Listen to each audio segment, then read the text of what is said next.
The maker movement is do-it-yourself culture.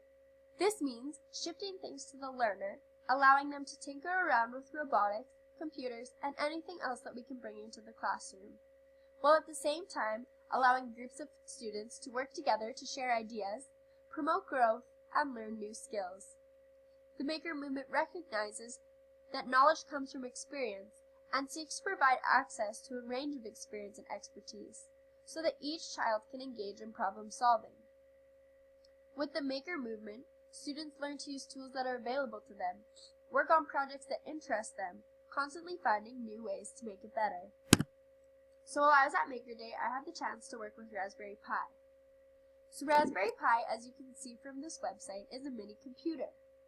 It's a credit card-sized computer that plugs into a computer monitor or TV and uses a standard keyboard and mouse. It's a capable device that enables people of all ages to explore computing, and it's also very low cost.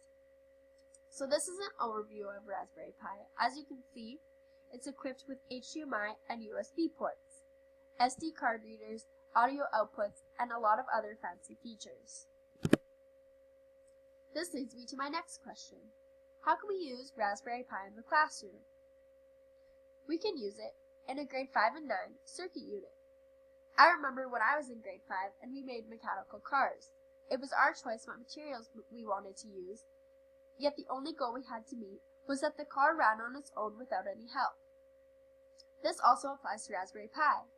As teachers, we can use it and allow kids to be creative. As long as the end goal is the same for all students, they have the choice as to what materials they use.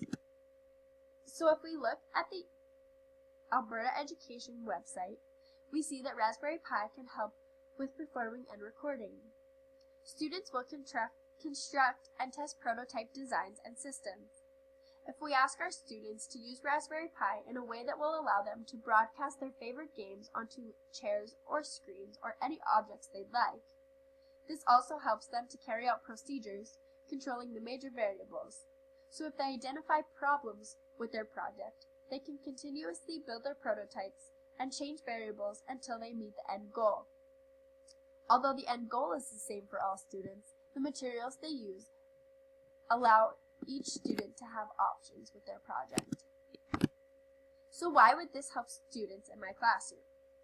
This helps my students because they get to take the knowledge they hear in the classroom and apply it to hands-on activities.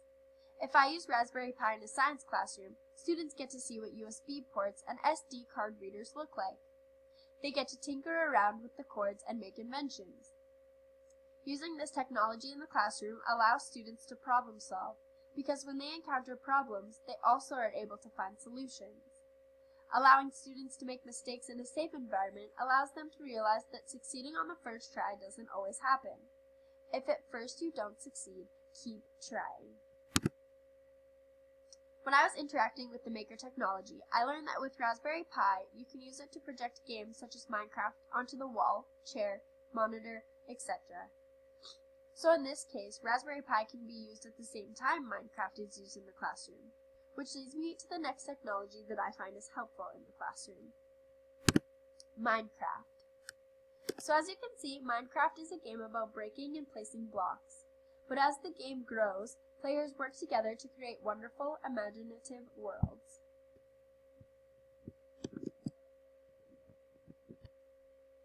So how would we use Minecraft in the classroom? If we go to Alberta Education, we can see that Minecraft can be used to achieve the specific outcome of General Outcome 2. Create oral, print, and other media text with both main and minor characters. In an English classroom, we can allow students to use Minecraft to recreate the novels that we read in the class. With Minecraft, there's two modes. There's a survival mode in which students would have to hunt for their resources in order to live, which would be good in a social studies classroom when learning about what it takes to survive. This helps students learn that resources are not unlimited and we have to work hard for them. On the other hand, in an English classroom, we can use the other mode. This mode provides an unlimited amount of resources. This is good in an English class if students want to build houses to replicate what they learned in the story. I will show this in the next example. So I used Minecraft to reenact the Three Little Pigs. So using Minecraft in the classroom allows students to visualize what they're building. For example, with this video, I use Minecraft to reenact the Three Little Pigs. Students can read the Three Little Pigs and then dive into their world of Minecraft. For example, they can build the brick house in their Minecraft world. They can then show the little pigs rushing to the third pig's house, while the wolf huffs, puffs, and blows the other houses down. This is a great way to provide many options to kids because not every kid learns the same way.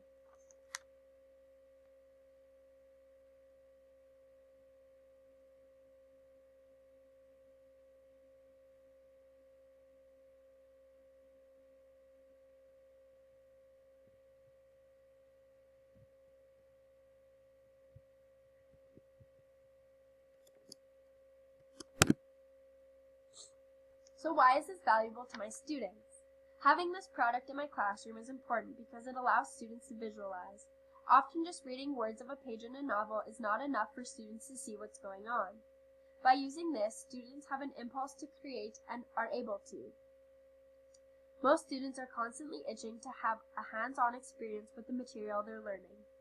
Using Minecraft in the classroom allows students to create the world they're living in. This shift to making represents expanded opportunities, learning through first-hand experience.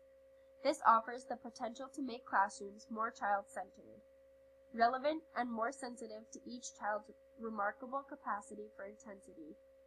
With the example I just showed, students can reenact the novel in a way that helps them to understand. Then they can show that the wolf clearly huffs, puffs, and blows the house down.